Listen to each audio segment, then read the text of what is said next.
All right, and we're on. Hello, everyone, and welcome to today's webinar with Mad Kudu and Intercom. We're super excited to have you, super excited to talk today about scaling live chat and predictive lead scoring. I feel like maybe we should have turned on the cameras 30 minutes ago because, for instance, I just spent 30 minutes like talking and arguing about lead scoring and what the future of it is. So we'll try and bring some of that conversation into as well as we go through. A little bit of quick housekeeping. We have a bunch of slides to share, not too many, that we want to really get through and get a lot of insights to you, both about live chat, about our really exciting integration with MadKudu and the power of predictive lead scoring. But we are going to leave a bunch of time for questions. I anticipate that we'll have a lot of time for kind of live Q&A and discussion with you, the audience. We have like sort of a fairy godmother in the background, Maya, who as you guys send in questions, she'll be sharing them with me. So please feel free to do that at any time. If they come over, I may interrupt our chit chat to jump into your questions. So please do that. And if you stick around to the end, we may share a couple pieces of content and things that could be interesting for you as a follow-up to this event. Lastly, the slides will be available. Don't feel like you have to screenshot things or furiously take notes.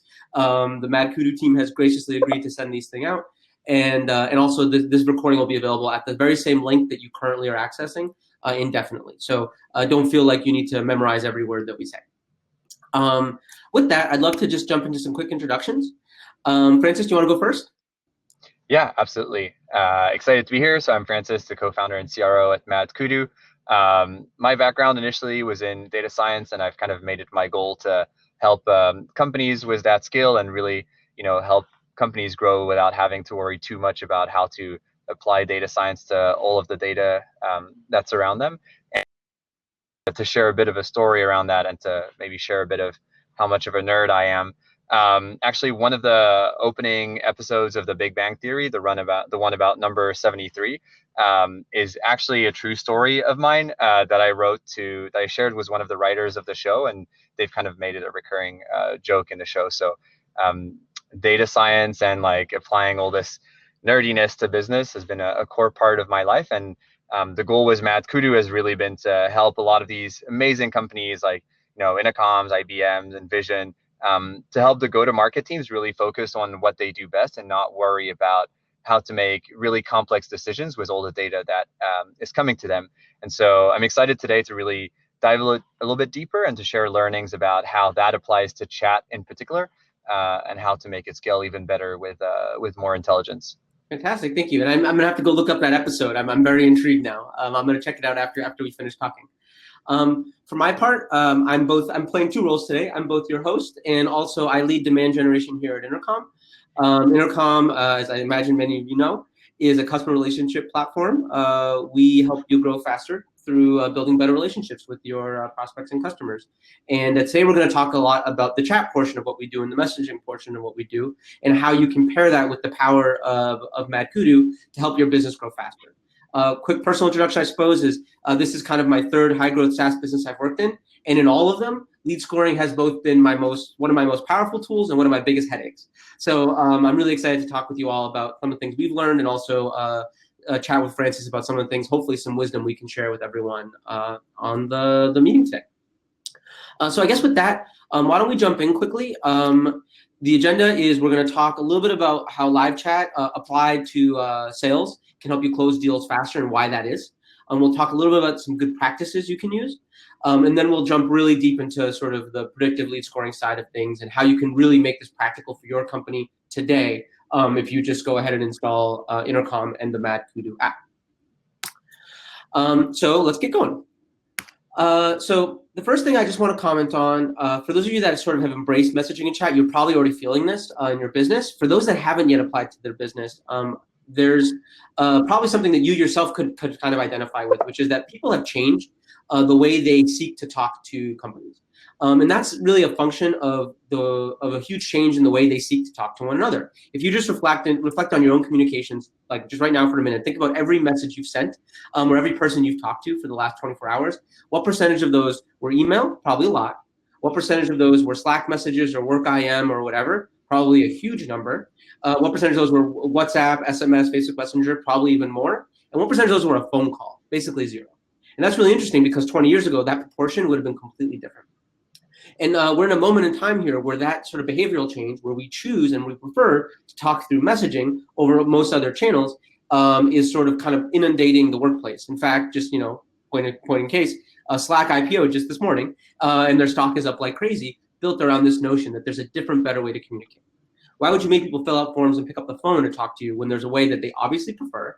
And we're going to talk a little bit now between Intercom and Kudu on a way that can be obviously better for your company.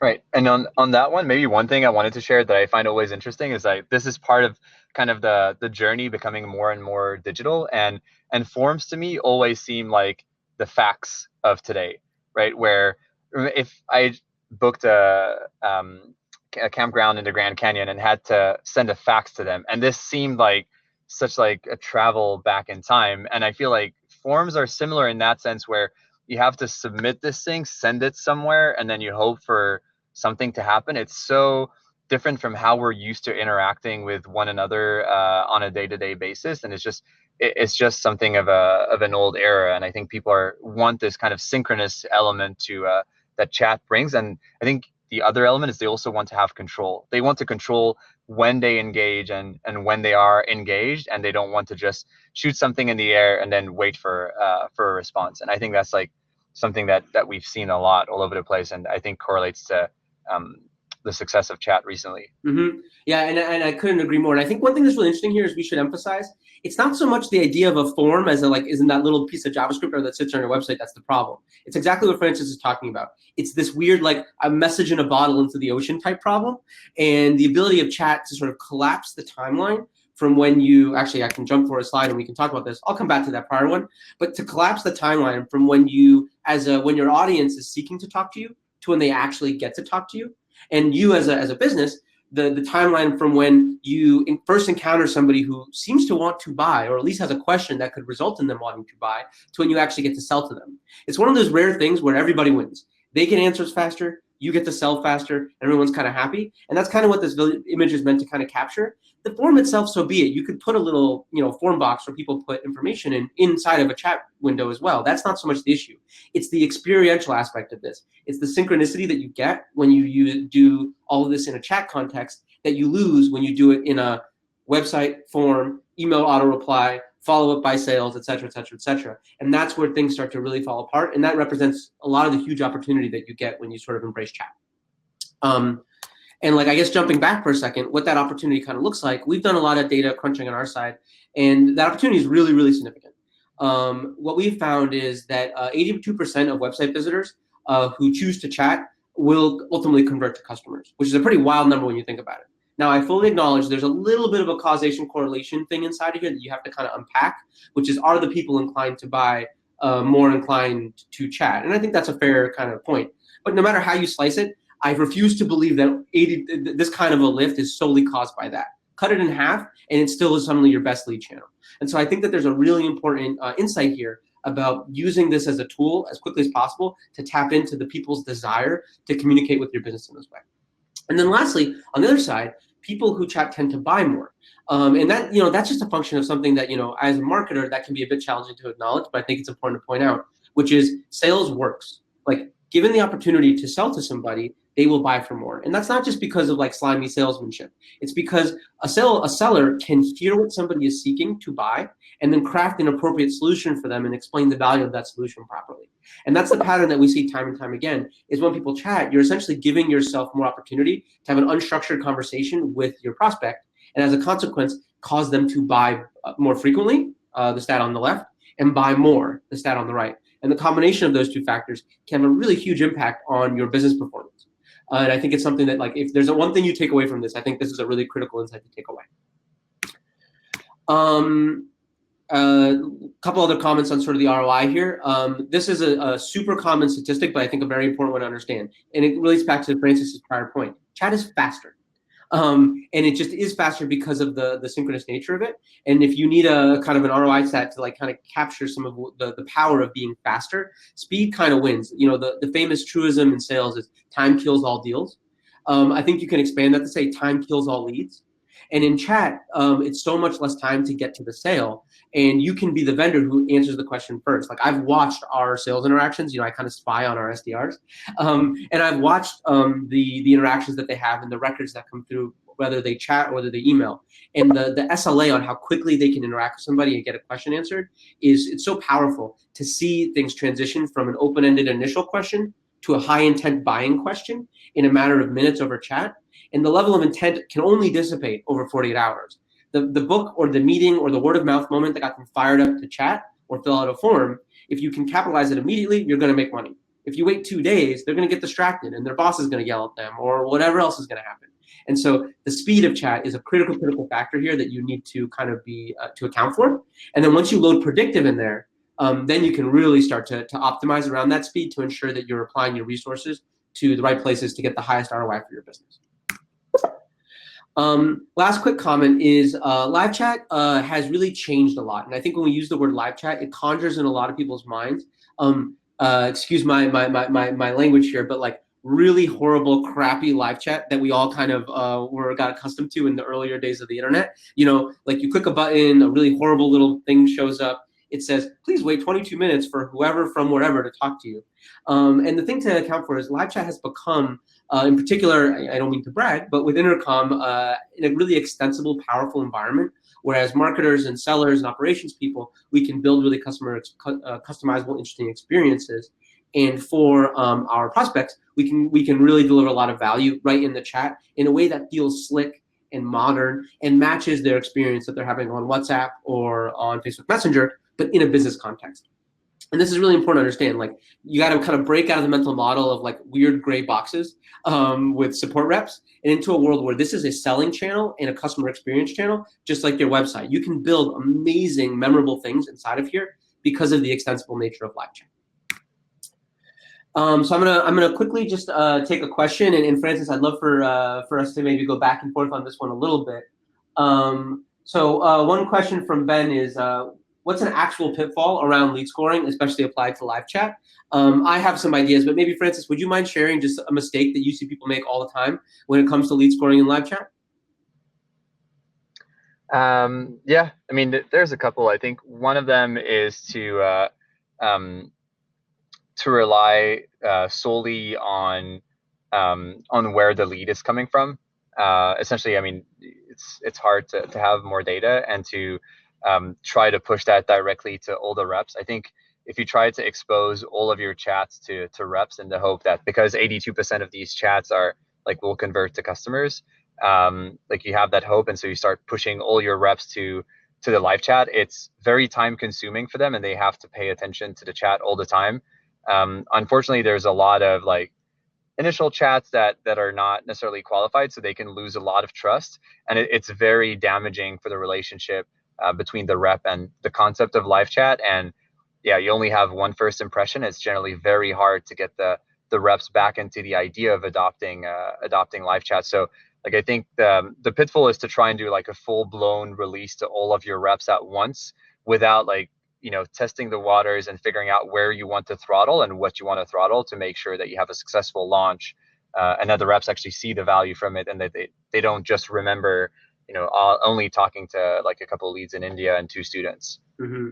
No, I think that's a great point, and I think just to expand on it, and like in live chat, but also outside of it, I think the principle here actually exists outside of live chat, which is that you only get so many at bats, to use sort of the baseball metaphor, with your sales team, where they're going to kind of take a leap of faith with you, and you have to use those very sparingly.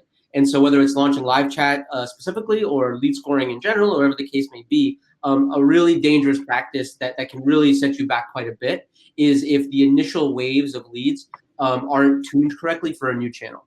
And live chat in particular, because even as much as you use bots and automation, and we'll talk about a bit about that a little later in today's conversation, even as much as you use it to try and like triage and avoid the worst, if that first wave of live chat sale just burns hours of your sales team's time to no good effect, they're going to start, your service levels will drop. They will look into the live chat channel more slowly. They will spend less time on it.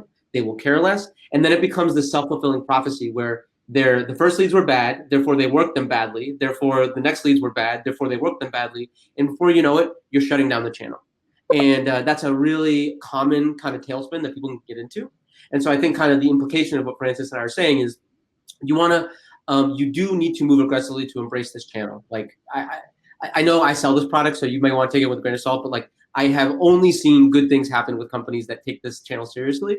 But if you go too quickly, you can really create some scar tissue that will take a long time to kind of work out of the system, and you want to kind of be thoughtful about your sales partnership as you do it. Right. And I think on the flip side, I think like the part that's really important in what you mentioned is to take the channel seriously and to understand that it is as complex as your other channels, and not think that it's just a matter of dropping a bot on your landing pages and you're going to see your conversion rate just go through the roof immediately. It's really important to understand that the messaging that you're going to use, how you're going to build the different bots that you're going to have, like the questions that you're asking have to be part of a relevant journey. Like you don't want this to be like, imagine like a terrible form where you're basically asking people like 15 questions before they can get anything, even though like ideally you should make it as frictionless as possible for them to get the information they're coming in for. So I think like on the flip side of saying like either having all your reps manning the chat and have no automation, and that can be really dangerous because you're going to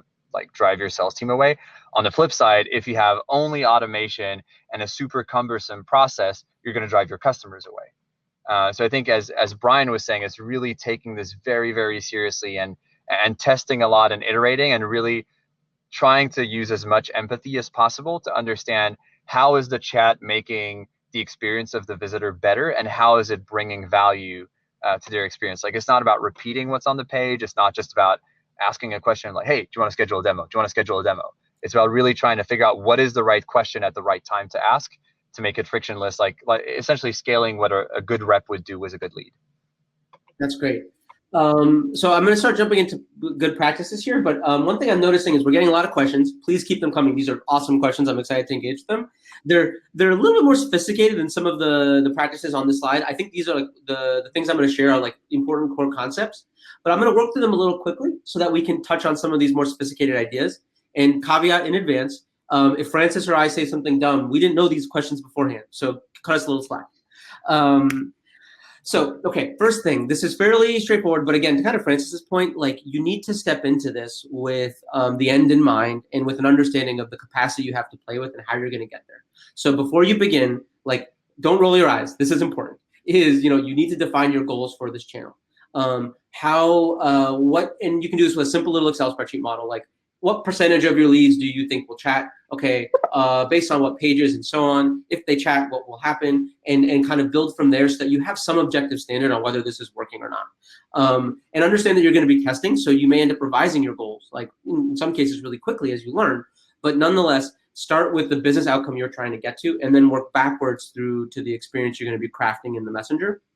And then on the flip side, balancing the question of automation and human capacity, there will be a need for human capacity. Don't let all of the bot hoopla convince you otherwise. No bot is good enough to account for every permutation of an interaction with a human being. And if you try to build the super complex rule set that does that, the experience for your end user is going to be so horrible that you've essentially ruined your channel before you even started. So don't forget about the people involved. It's just a classic error that almost everyone, when they first start playing with a new channel and automating that channel, kind of make. So that's just some basics for how you get started. One of the things that we really find is very powerful in terms of sort of ensuring that you get enough transactional volume into the channel is you kind of have to prompt people to talk to you. Not necessarily, if possible, in an annoying way, like 1 second after they enter the page that you're interrupting them, like you may want to give them a little time. And one of the really interesting variables to experiment with is how long to give them before you sort of have the interruptive thing pop up. But if all you have is the little intercom circle in the bottom right corner, there's going to be a significant percentage of your audience that is not familiar with that as a channel for interaction and doesn't know that they can get questions answered and can improve their experience of browsing your products really quickly through that channel. So to have the messenger be completely passive is generally a mistake, but you also want to think critically about how to make it proactive. And one of the great practices we find is to both test when should it come up, like what page, we'll get to the pages in a second, how quickly should it come up, and what should you ask to prompt the conversation. We have one customer I love talking to because he experiments constantly with which animated GIF to use.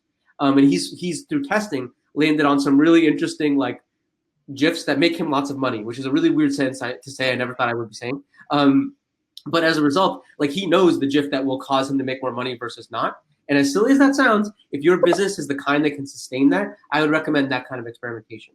If not GIFs, Intercom has a video capability where you can make your own videos and animated GIFs of your own so that you can kind of come up with your own thing so that you're not showing like Grumpy Cat or something if that doesn't work for your brand. The next thing is people, and that goes to that video point I was talking about, is like being human, whether it's through a GIF, whether it's through showing the face of your people, whether it's through having specific names of your people. People outperform just very generic information, and people reply and respond really well to when you kind of talk to them almost like you're speaking to them casually in real life or over a messaging product like a WhatsApp or whatever the case may be. Now, obviously, that's not appropriate for every brand. If you're a bank, I'm not advocating for like Grumpy Cat GIFs every 2 seconds, but having a person, letting that person speak as though they were speaking face to face in a branch is going to be a whole lot better than a bunch of canned auto replies and macros that were approved and run through 17 different layers of lawyers. And one thing that's a good practice is like, if you think about sort of the tonality that most companies sort of use in social media, you can use a similar, whatever your business is comfortable with in social media, you can use that same tonality in chat. So that's kind of how I would think about it there. Next thing is you kind of want to be transparent with bots. Bots should be used. You need to have them in your workflow because, to Francis's point, a lot of these conversations are not going to be sales ready, and you need the ability to deflect things that you don't want your most expensive internal resources dealing with. And on the other hand, a lot of questions are super routine and could be resolved just with a bot. What are your opening hours? Well, there's no reason for a human being to process that. Just let the bot answer it. What day of the month do we get invoices? You know, whatever the case may be. The really obvious stuff, it's appropriate to send over to bots, but you want to be clear that it is one. If you misrepresent that a bot is a person, what often happens is when you hit the end of the decision tree that the bot can handle, you end up with this really uncomfortable moment where the person feels sort of like betrayed about the lack of transparency, and you see a lot of drop off and a lot of frustration. So it's not that you shouldn't use them, it's that you should just be explicit that you are using them and very aware of their limitations. I mentioned this, I alluded to this before, but you know, you don't, because of capacity and things like that, you don't necessarily want to fire a proactive message everywhere on your website. And so you really need to be aware of context and intent and adapt your messages accordingly. On low intent, higher in the funnel pages with a typical user, maybe it's your blog, or maybe it's a white paper that you have.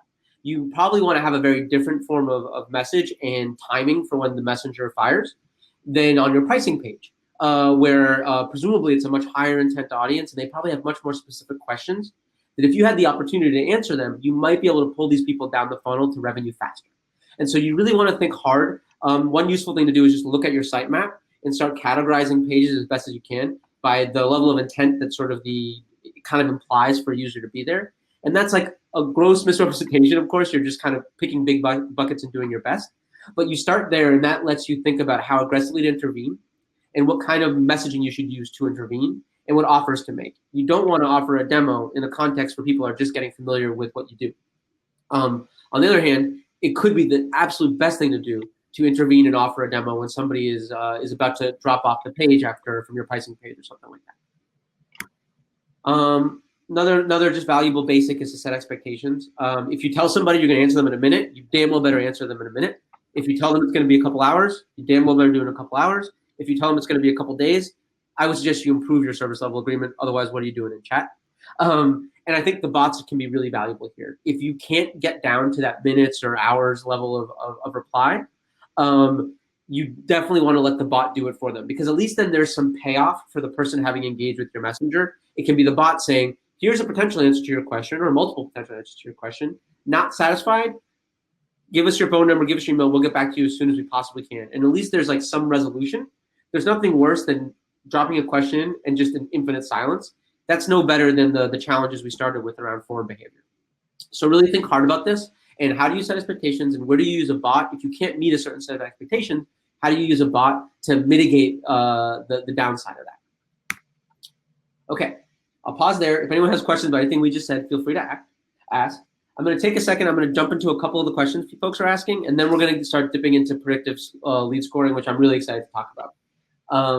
All right. As I look to my left here, here's an interesting question. All right. What about live chat for high value B2C type interactions? So I hear this a lot because B2B has this very standard kind of like demo request sales process that we've all sort of adopted, but B2C is a bit different. And in particular, high value B2C, like whatever, jewelry or cars or expensive audio equipment or whatever, has a different behavior. And I'm curious, Francis, what have you seen about companies using predictive scoring and chat and stuff in B2C? And if you don't know, I can comment as well. I mean, I've seen a few. One of the things that's been interesting is actually on a lot of the high value B2C. I would say maybe not.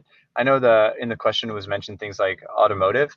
I think in high value, which was more like investment funds and things like that, where like there's a high value of the transaction and there's a high level of service.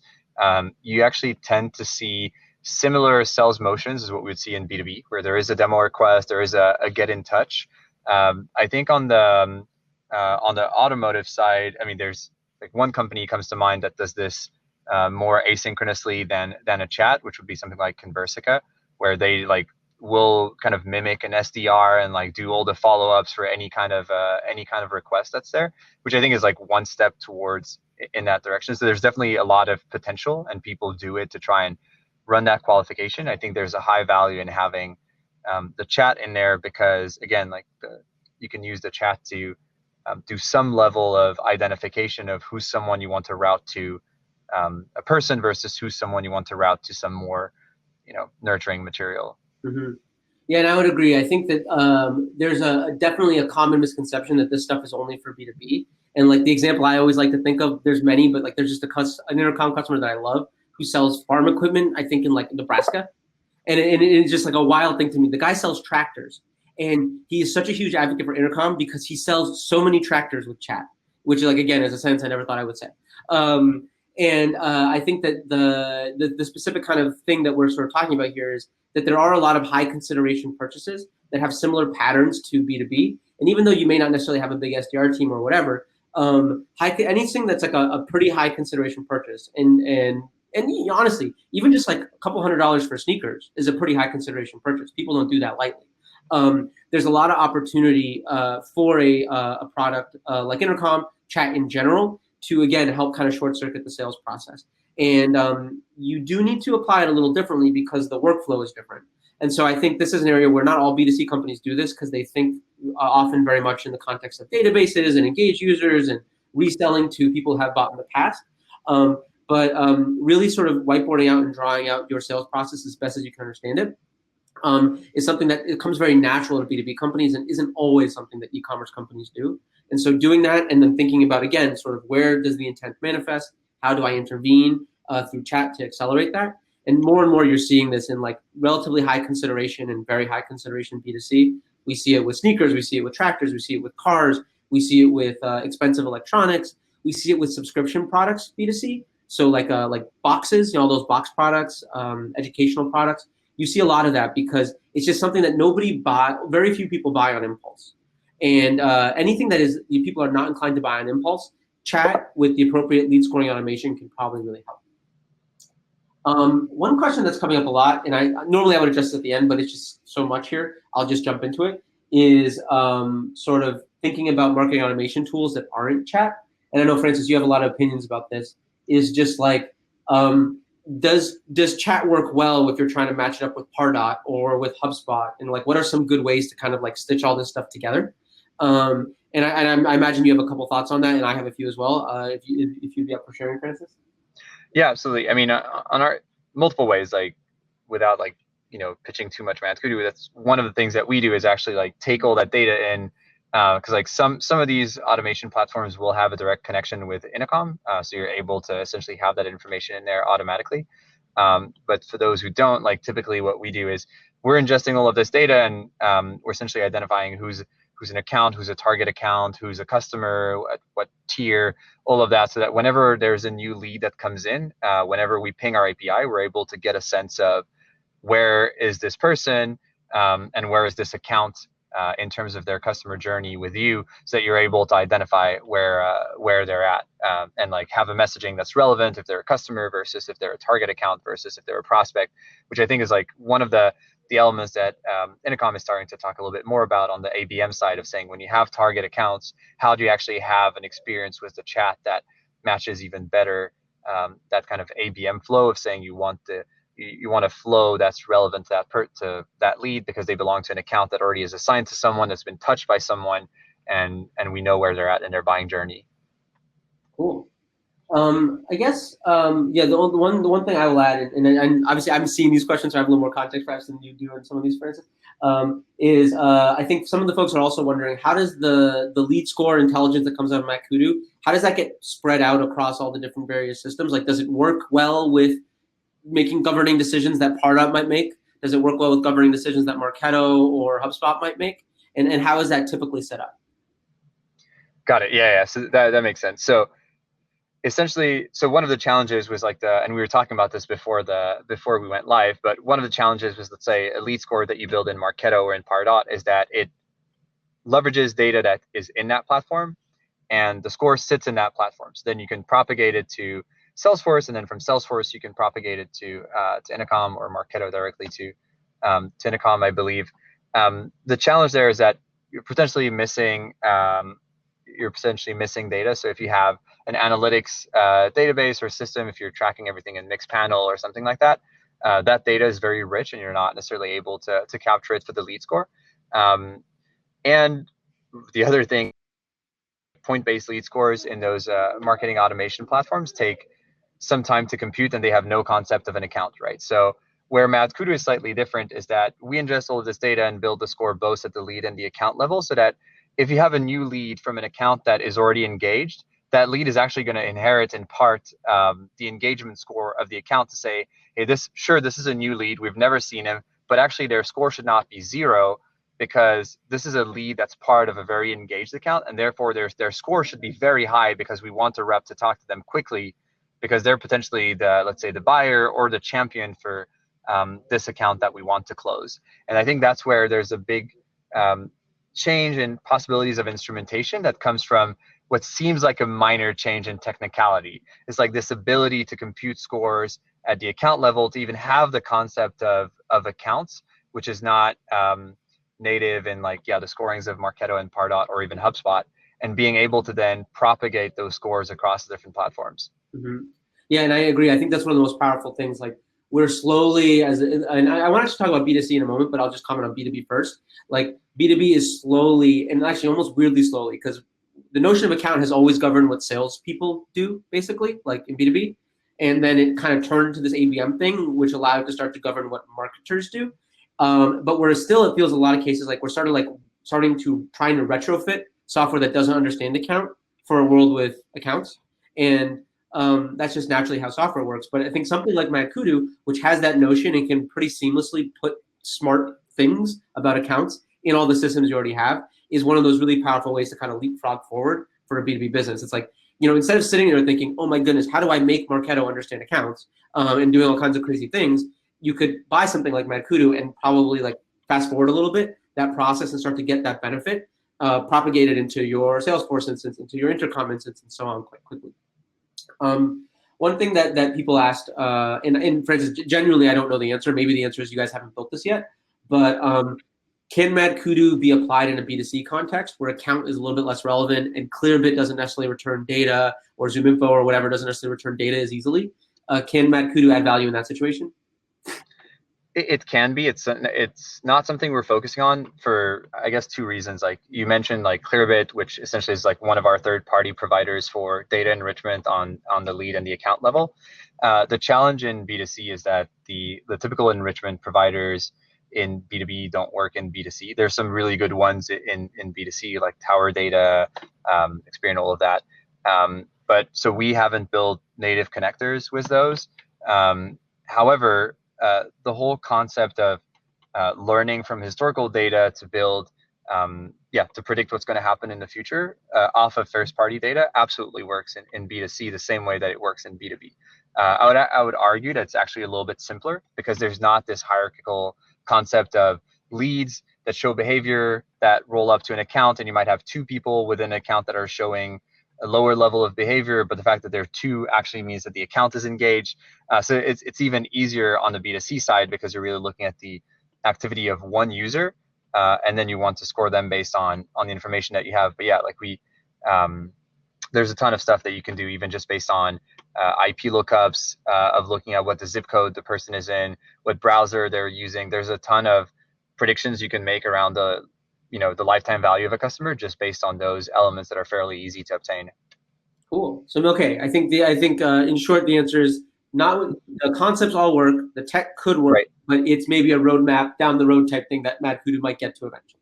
Correct. Cool. And I guess for those of you out there that are thinking about that, I think I would definitely anchor on the point Francis made initially, which is there's probably some stuff you could do today to start chipping away at this problem, and then you can just buy Mad Kudu in like 12 months when they're ready for you to buy it. And then I guess one last question, then we'll jump back into slides just because it's super easy. Going out to Pedro here is, can you connect Intercom to Salesforce and Pardot? And the answer is yes, out of the box with Salesforce. Pardot, no, but you can use Salesforce kind of as your Switzerland, your bridge to get the data, or you could use a third-party tool or API to get the data into Pardot, which is, if you have a little bit of engineering time, is not a big ask. It's people do it routinely, and it's not a lot of work. But out of the box, you could get the information into Pardot just by way of sending it through Salesforce, which is what most people end up doing, and it's really easy to do. Okay, please keep your questions coming. I'm going to let Francis talk a little bit about predictive, and then we'll jump back into questions in a few minutes. So, Francis, just let me know when you're ready, and I'll start going through the slides for you. Yeah, absolutely. And now I need to do better than calling Salesforce Switzerland, the Switzerland of the tech stack. Love it. Cool. So yeah, maybe like on the next slide, like the idea is to talk a bit about lead scoring and how it applies to chat, and just maybe making sure that we're all grounded here. But it seems based on the level of the questions that we can go fairly quickly through this. But yeah, the whole concept of lead scoring, why do we do it? Really, the idea is to build a ranking mechanism to isolate your priority leads and to be able to essentially differentiate and tier the level of interaction you're going to have with different types of leads. And really that's the goal of lead scoring, just being able to separate and rank your leads so that you can bucket them into tiers and you can apply different go-to-market strategies against them. And so generally this is a very mature concept on the B2B side, and maybe in terms of the data that's used to do a lot of the scoring. On the next slide, we're essentially pretty much everyone knows this again, but there's firmographic level, which is company information, like with the typical stuff of where are they based, how big are they, who's the person, and what actions they've taken. And essentially, a lot of this is interesting because it always falls back into some of the, I guess, like standard sales frameworks with, to double down on what Brian was saying, like sales works. And I think there's a lot that we can learn from sales and not necessarily like always point the finger at them. But like when you think of BANT and all of the different elements, right? There's like budget, authority, need, and timing. And I think, budget is definitely something that's typically going to be at a high level, like company related. Like if you're selling $100,000 software, it's going to be harder to sell to a company that is not making any revenue. So like the budget is typically something that at a first level ties to the company. The authority is going to be something that is tied to the person. So that's really where the job title and all those elements come into play. The need is something that is, I would say, like at a high level again, from the company, like does the company have a need for this product? So if you're a software company, you probably don't have a need for a tractor. And then there's a second component, which is the person, where, even though the company might have a need for, let's say, a chat solution, then if you're the I don't know, the head of engineering, maybe you're not the person who needs a chat, but if the person talking to you is the head of the man gen, then there's actually a stronger need. And from a timing standpoint, that's where a lot of the behavioral elements come into play to measure that intent. And so, yeah, a lot of these are concepts that are fairly standard. And so the idea is really to be able to take all of this data, sift through it to identify what are some patterns and be able to allocate scores to it in order to, again, rank your different leads across this to figure out which are the ones that you want to target with, more down funnel or up funnel kind of messaging. And so one of the challenges here, and one of the reasons why people actually do use predictive analytics, On the next slide, we'll describe quickly what that means. But the idea behind the need for predictive analytics is that there's a lot of data. There's a lot of missing data, especially in B2B, and there's a lot of preconceived ideas. I think, and that's where predictive really helps, is going beyond preconceptions and really, kind of breaking this like Glenn Ross kind of idea that like marketing is saying you can't close the leads we give you, and sales is saying like the leads are garbage. And really being able to look at, well, is there a change actually in the lead quality? If we look at historical success, like are we aligned with what we've seen in the past? And so that's one thing of like having kind of this dispassionate conversation, of looking at what is the conversion we can expect from the leads that we're getting based on what we've seen historically.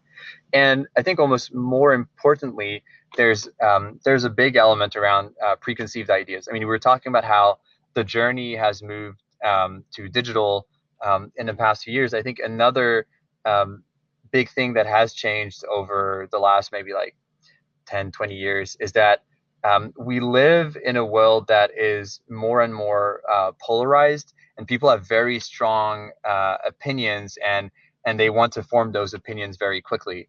And I'd recommend anyone to watch this amazing TED Talk by Hans Rosling, and we'll share the link to it. But essentially, one of the things he shows is that his master's students in geoeconomics knew statistically significantly less than chimpanzees about some geoeconomic topic. And the whole point is that it's not that they're stupid, it's just that they have these preconceived notions of like what country is in a better place than another country. And so when they're asked to, pick between one and the other, they actually pick the wrong ones because of their preconceived ideas, whereas a chimpanzee would just randomly pick one or the other. And that's where data analysis and leveraging your historical data for like some form of predictive is really helpful to make sure you can overcome those preconceived ideas. So next slide, please. I guess just diving a little bit into what that looks like, I guess, to some extent, is saying essentially moving from this idea of saying we're going to build like the lead scores that we were talking about from Pardot and Marketo. We're saying, well, someone signs up, we're going to give them points. Someone starts a chat, we're going to give them points. Someone has this title, we're going to give them points. Someone is like from this big of a company, we give them points, and go into something a little more complex and a little more nuanced that understands that there's covariance between elements, and that a company that is 3,000 employees large could be a university. And so now you need to add another rule in there. Say, well, actually, it's like a big company, but it's not a university. And actually, it's not a company that belongs to an industry that requires HIPAA compliance to work with them, because we're not HIPAA compliant. And then it's not this, and it's not that. And essentially, like building those decision trees is extremely cumbersome and complicated, and it's almost impossible to maintain. And it takes a very long time to run the scoring, right? Because you have to run everything through your automation platform to run all of these scores, and it lives in there, and it's hard to distribute across the board. And that's why, like at Mad Kudu, we actually provide this as an API service, so that when you give an email, it's actually going to look at historical conversion rates for leads that were similar to this one, to then give you that output, so that you have that response available in real time all across your stack.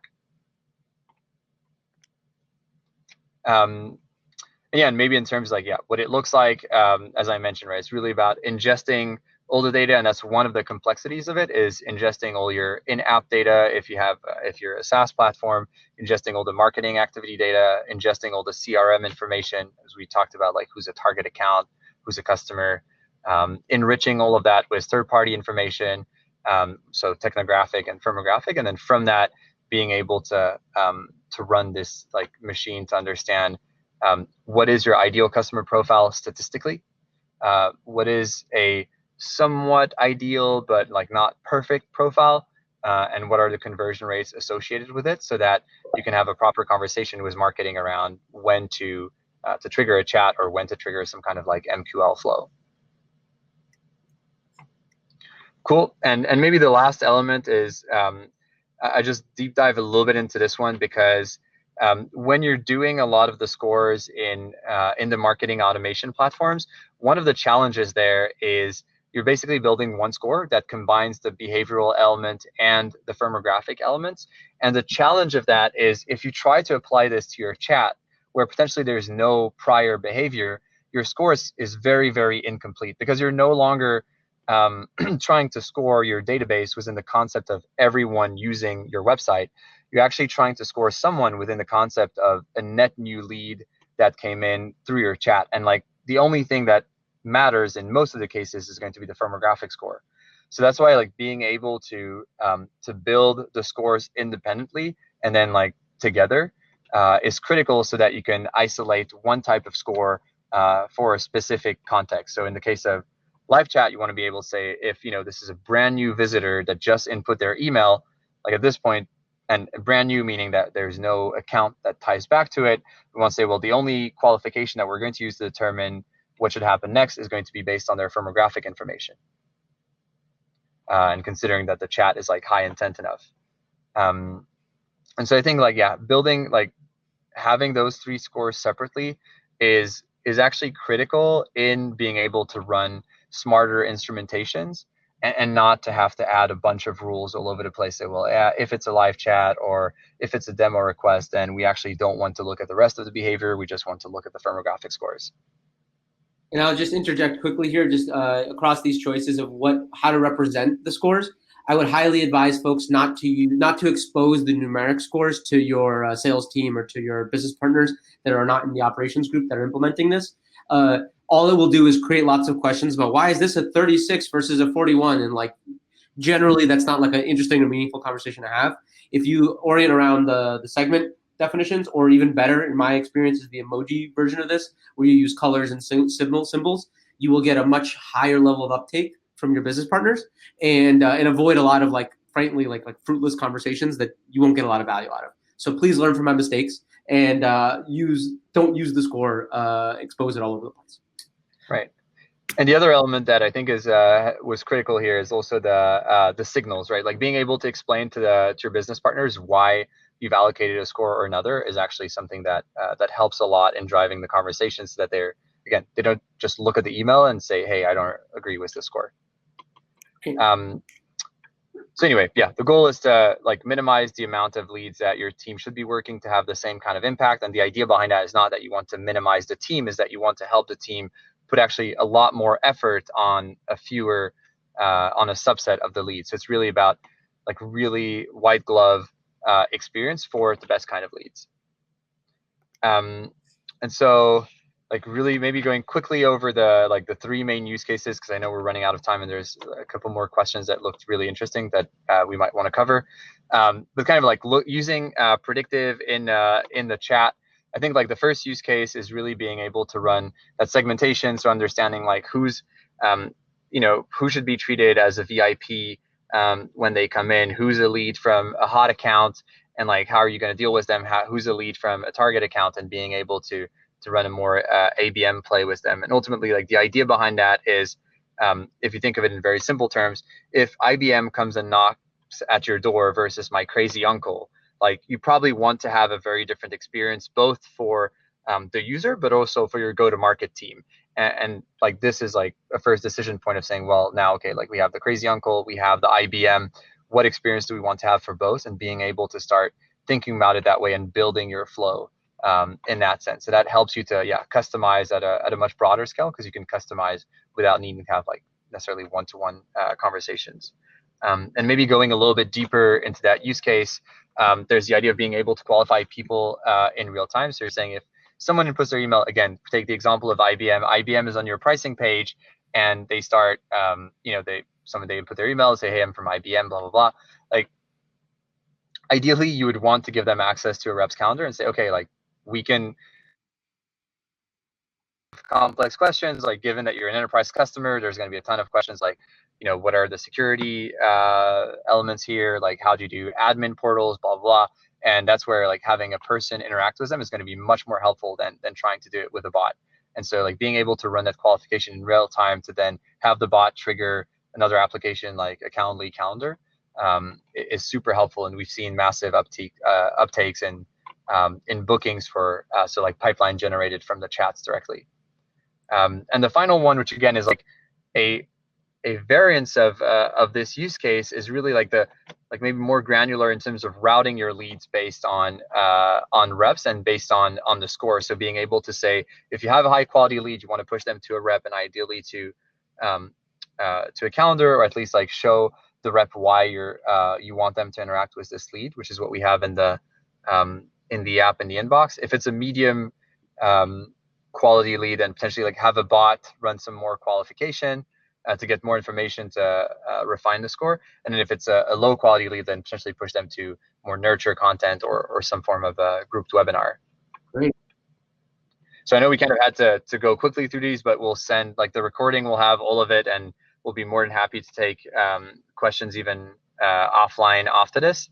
But yeah, Brian, I think there was a bunch of additional questions that seemed relevant. So yeah, happy Yeah, absolutely. I to think go we through should those. we should jump into those. All I will add is I think that those use cases that Francis just shared, all I want to emphasize is how easy they are to embrace. Like nothing about what Francis just demonstrated takes like a month or 8 weeks to figure out.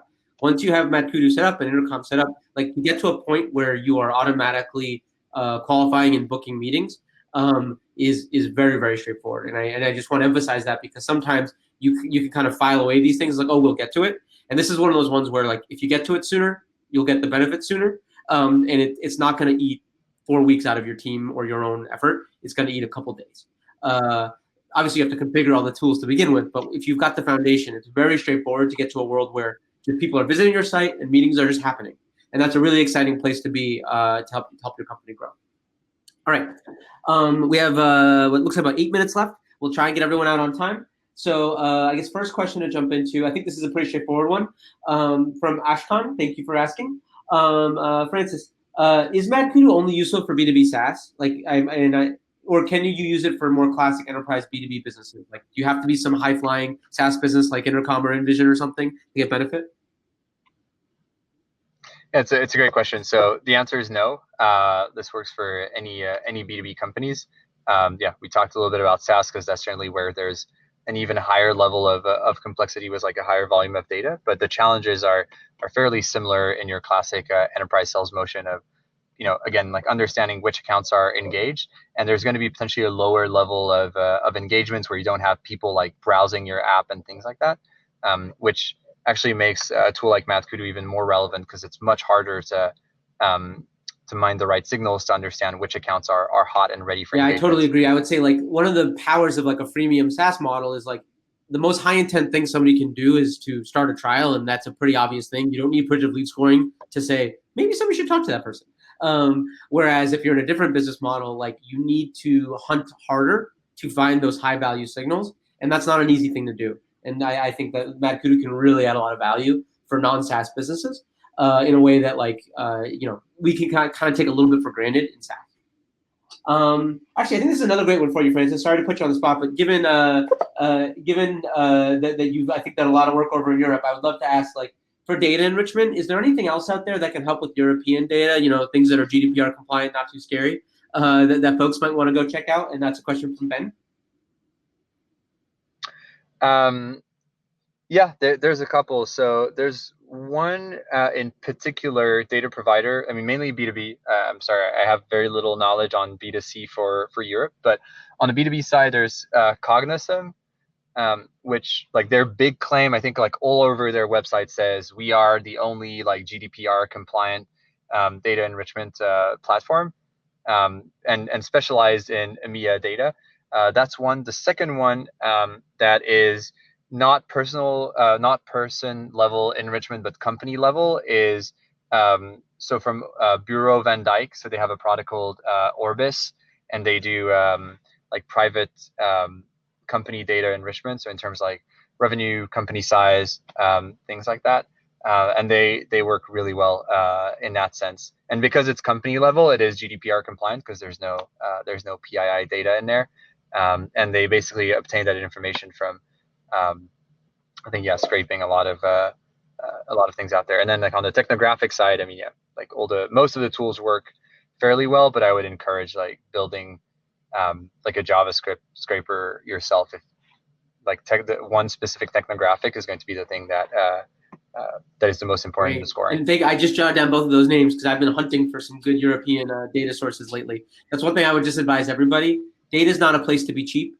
There's a lot of places where you can cut corners and save yourself a little bit of money. And I would say I would rather reduce my ad budget a bit and know I have awesome data for the leads I do get versus the other way. So that's just a bit of just general advice, but something I would emphasize. Data is not a place to cut corners. I guess a question I'll take from Chris, thank you very much, Chris, is should you have separate bots for FAQs and troubleshooting for sales, or should you combine the FAQ and troubleshooting bots with your sales bots? I think the intent of that question is getting at, like, because so much of your traffic is going to be customers with support questions or non-qualified spam stuff, and then some of it's really for sales, how should those bots relate to one another? It's a great question. Usually what I would recommend is that you have a bot that does the initial triage to try and shove people into a correct bucket of support or sales. And you can do that really easily, which is asking people, are you a customer or not? And then once you know if they're a customer or not, you can have like secondary bots that go into like your deeper trees. And that's what I would recommend. So essentially, it's basically, I guess, like one Uber bot, but you want to have separate branches based on whether you're sending people into an FAQ type scenario or a customer support type scenario or a sales qualification type scenario.